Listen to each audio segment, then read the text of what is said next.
बाप का है क्या? इनके बाप दादाओं ने तो देश के साथ गद्दारी करी दी थी। अब पोता है, योगी जी ने सही बात कही है, बाप दादा मर गए अंधेरे में, बेटे का नाम रख दे जनरेटर। इनके पिछवाड़े में स्प्रिंग घुसी हुई है, कभी ऊपर कभी नीचे, कभी नीचे कभी ऊपर, है ना? यही देश का करते रहेंगे बलात्कार। इनके हिसाब से इनको प्रधानमंत्री बना के देख लेना चाहिए, फिर आप लोग भीख मांगते रह जाओगे रोड पे, ना तो रोजगार मिलेगी ना तो धर्म मिलेगा, हर चीज से हाथ गवा बैठोगे। 70 साल पहले इतिहास में जाओ और जाके देख लो इनके बाप दादा ने क्या करा था। अगर फिर भी लगता है कि देश इनके हाथों में देना चाहिए तो दे दीजिए। जय श्री राम। कांग्रेस में मुझे ये कहना है कि जब भी कांग्रेस के कोई नेता या इंडी गठबंधन के नेता भारत विरोधी बयान देते हैं तो उस बयान पे पाकिस्तान में तालियां क्यों बजती हैं? ये रिश्ता कांग्रेस और पाकिस्तान का क्या कहलाता है, यह भारत की जनता जानना चाहती है। 70 सालों तक देश को लूटने वाली पार्टी कांग्रेस आज अपने आप को पाक साबित करने के लिए राहुल गांधी के भ्रामक बयानों पे आकर के इंडी गठबंधन का निर्माण करती है और देश को नए तरीके से लूटने का प्लान बनाती है।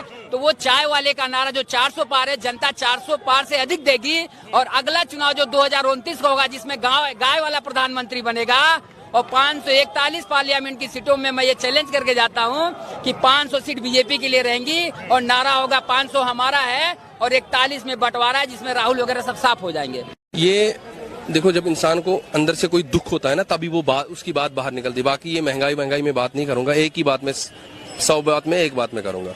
पूरे देश में एक ही कानून होना चाहिए। क्या है, कश्मीर में 370, इसमें 370, क्या कश्मीर हिंदुस्तान का हिस्सा नहीं है? कश्मीर हिंदुस्तान का हिस्सा नहीं है। गाड़ी में अभी भी आप दो तिरंगे देखोगे, क्योंकि हमने देखा ही नहीं था, हमें वो फीलिंग ही नहीं थी। हमें मारा जाता था तिरंगा उठाने में, ये लोग जब इनको पता ही नहीं क्या था वहां पे। अरे हमारी फीलिंग समझो ना, उसने खोया हुआ कश्मीर हमें लौटाया ना, इससे बड़ी कोई बात नहीं हो सकती। उसने गोलियों से बचाया ना, पत्थरबाजी से बचाया ना, खानदानी राजू से बचाया ना, इससे बड़ी कोई बात नहीं हो सकती। और सुबह घर से निकलते थे ना, शाम को पता ही नहीं थे मेरी माँ को मैं वापस आऊं या ना आऊं। तो इसीलिए मैं बोल रहा हूँ, कश्मीर में हम ना केजरीवाल को एक्सेप्ट कर सकते हैं ना ये राहुल गांधी को एक्सेप्ट करते हैं। हम करेंगे तो नरेंद्र मोदी जिसने हमें जहन्नम से निकाल के जन्नत में डाल दिया। बस इंडिया एकदम चेंज हो गया। 10 ईयर्स पहले जब मैं गई थी तो कुछ और था, अब तो बहुत डेवलप्ड हो गया। इंडिया मुझे लगता है अब किसी कंट्री से पीछे नहीं है। इंडिया के एजुकेशन को ले लो, आप किसी भी चीज में लो, अब इंडिया बहुत तरक्की कर रहा है धीरे धीरे। क्योंकि 10 साल पहले जहाँ मैं छोड़ के गई थी वैसा नहीं है, बहुत ऊपर चला गया है। मुझे लगता है इसका रीजन मोदी जी ही हैं, उनकी वजह से हुआ। मोदी जी की वजह से हमारी पूरे वर्ल्ड में काफी ज्यादा अच्छी कंट्रीज के अंदर अगर आप जाओ, आप यूएस में जाओ या फ्रांस में भी आप जाओ, तो मोदी जी का हर जगह बोलबाला है, उनकी बहुत रिस्पेक्ट है। उनको देखकर हमें ये लगता है कि हाँ अच्छा हम इंडिया से, अब हम गर्व से बोलते हैं कि हम इंडियन है। मतलब क्रेज बड़ा है मोदी जी का बहुत ज्यादा। अच्छा, एक नेता और भी है हमारे देश में, राहुल गांधी नाम से। नहीं, वो पप्पू भैया तो पप्पू भैया ही रहेंगे। लेकिन इस समय ना उनकी लोकप्रियता बढ़ रही है क्योंकि वो चुनाव यात्रा, वो भारत जोड़ो बेशक बढ़ रही हो, पर वो कपिल शर्मा शो में ज्यादा अच्छे लगेंगे अगर वहाँ जाके वो वाला शो होस्ट करे।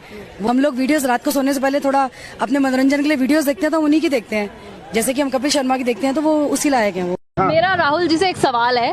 50 साल से जब वो राज कर रहे थे तब ईवीएम फिक्स नहीं था। आज अगर 3 बार मोदी जी आ गए तो ईवीएम फिक्स हो गया। मैं सिर्फ 2 बात कहना चाहूंगी। एक तो आपने गाने के बोल सुने हैं कि देखना है जोर कितना बाजुए कातिल में है, तो अभी चुनाव हो जाने दीजिए, पता चल जाएगा।